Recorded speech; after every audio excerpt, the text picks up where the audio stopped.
وہ اس وقت انہوں نے کہا کہ جی وہ کنٹرول لائن پہ جو جنگ بندی معاہدہ ہے پاکستان اور انڈیا اس کا احترام ہونا چاہیے.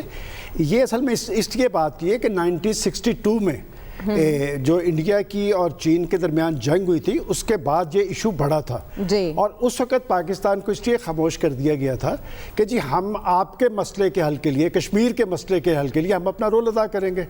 اور 1962 کی وار میں پاکستان غیر جانبدار ہے. اب جو صورتحال بن رہی ہے, جیسے ایاز صاحب نے کہا, بالکل درست کہا کہ بڑے سے ہر کوئی ڈرتا ہے, اور چین کے سامنے اس وقت انڈیا ایک بھیگی بلی بنا ہوا ہے اور آگے جانے کی دیکھیں تیاریاں کر رہے ہیں. وہ چینی پریزیڈنٹ نے تو کہا, انہوں نے تو اپنی فوج کو تیار رہنے کا حکم دیا ہے. اس دن کے بعد سے وہ نریندر مودی صاحب نظر نہیں آ رہے. میں سمجھتا ہوں کہ اس صورتحال میں اب پاکستان کو غیر جانبدار نہیں رہنا پڑے گا. یہ سی پیک کے حوالے سے بھی یہ ایشو بڑا امپورٹنٹ ہے. اور پاکستان کے اس خطے میں دیکھیں, اس خطے کے جب ایشوز ہیں, چائنا ہمیشہ پاکستان کے ساتھ کھڑا رہا, اور سی پیک انڈیا کو اسے اسی تناظر میں دیکھا جانا چاہیے. میں سمجھتا ہوں کہ ہمیں اپنے مفادات یقینی بنانے چاہیے اور اپنے مفاد میں فیصلہ کرنا چاہیے. اچھا, لیکن اس سے پہلے پروفیسر صاحب, امریکہ کی مخاصمت چین سے بھی ہمارے سامنے ہے, اور بھارت کے جب بھی پاکستان کے ساتھ معاملات خراب ہوتے ہیں اس میں امریکہ کود پڑتا ہے. اب ثالثی کی اس کی پیشکش کو دودھ میں سے مکھی کی طرح نکال کر دونوں ممالک نے پھینک دیا, ایسا کیوں؟ دیکھیے, میرے نزدیک صدر ٹرمپ کی جو آفر تھی وہ بے معنی آفر تھی. اس کی وجہ یہ ہے کہ اس وقت چین اور امریکہ کے تعلقات میں بہت خرابی ہے, اور جب آپ کے تعلقات کسی ایک ملک سے خراب ہوں تو آپ کس طرح ایک یہ رول کہ میں مڈل مین کا رول ادا کر دوں گا, میں میڈیشن کروا دوں گا, مسئلے کو حل کروا دوں گا. دیکھیے, اصل جو جھگڑا وہاں پہ یہ ہے کہ اس وقت جو چیز لداخ کو چینی علاقے سے علیحدہ کرتی ہے اس کو یہ کہتے ہیں لائن آف ایکچوئل کنٹرول. اچھا, لائن آف ایکچوئل کنٹرول کا ڈسپیوٹ 62 سے ہے, اور جھگڑا یہ ہے کہ انڈیا یہ کہتا ہے کہ لائن آف کنٹرول جو ہے اس کے ذریعے چین نے لداخ کے علاقے پہ قبضہ کیا, اور چین کا کلیم یہ ہے کہ کچھ اور علاقہ بھی ہے جو ہندوستان کے قبضے میں ہے, جو کہ روایتی طور پر چین کا حصہ ہوا کرتا تھا. تو اس کی وجہ سے اب یہ ہوا ہے کہ کچھ علاقے کے لیے انہوں نے تھوڑا سا ایکٹیویٹی اس لیے دکھائی ہے کہ انڈیا کے سائٹ پہ انہوں نے جب سے یہ اپنا وہ بنایا ہے لداخ کو جو ان کا یونین ٹیریٹری, کشمیر کو تقسیم کر کے یونین ٹیریٹری, تو انہوں نے ایک تیر میں دو شکار کرنے کی کوشش کی. ایک تو شکار ان کا یہ تھا کہ اپنی گورنمنٹ کی ایکسیس کو اگر مستحکم کر دیا جائے تو ایک طرف تو وہاں کشمیریوں پہ کنٹرول آسان ہو جاتا ہے, لداخیوں پہ کنٹرول آسان ہو جاتا ہے. دوسرا, اس بہانے سے سیکیورٹی پوائنٹ آف ویو سے ان کے لیے بارڈر پہ ان کی پوزیشن مضبوط ہو جاتی ہے. لیکن چین ایک جہاں دیدہ ملک ہے, وہ یہ سمجھتا ہے کہ انڈیا کیا کرنا چاہتا ہے, اس کی وجہ سے انہوں نے اس کے ریئیکشن میں تھوڑی سی وہاں ایکٹیویٹی جو ہے وہ دکھائی ہے. لیکن یہ ایکٹیویٹی ایک بڑی جنگ میں تبدیل نہیں ہوگی. اس کی وجہ یہ ہے کہ ہندوستان جانتا ہے کہ بڑی جنگ کا نتیجہ کیا ہوگا. دوسری طرف چین کی یہ پالیسی نہیں ہے کہ کوئی بڑی جنگ اپنی بارڈر پہ کی جائے. ہاں, چھوٹا موٹا اپنے رائٹ کو اسرٹ کرنا, جس طرح کہ چین نے کیا, رائٹ کو وہ اسرٹ کرے گا, لیکن کوئی بڑی جنگ میں نہیں جائے گا. کیونکہ چین کی پالیسی یہ ہے کہ اگلے 10 سال تک اکنامک ڈیولپمنٹ پہ اور ٹیکنالوجیکل ایڈوانسمنٹ پہ توجہ کی جائے اور جنگ نہ کی جائے اپنی بارڈرنگ ایریا کے اوپر. جب وقت آئے گا تو ہم دیکھ لیں گے. سفارتی طور پر یہ معاملہ نمٹا لیا جائے گا خاور, جس کے لیے کوششیں کی جا رہی ہیں ابھی؟ بالکل نپٹا لیا جائے گا. اس کی 2-3 بڑی بنیادی وجوہات ہیں. سب سے بڑی وجہ 2018 کے دوران چائنا اور انڈیا کے درمیان جو تجارت کا والیوم تھا وہ 90 ارب ڈالر تھا. میں دوبارہ سے اس بات کو دہراتا ہوں, 90 ارب ڈالر ایک بہت بڑی یہ اماؤنٹ ہے. تو کسی بھی صورت میں نہ چائنا چاہے گا اور خاص طور پر انڈیا تو چاہے گا ہی نہیں. آلریڈی اتنا زیادہ وہ انڈر اکنامک, آپ کو پتہ ہے وہاں پہ معاملات کافی زیادہ خراب ہیں.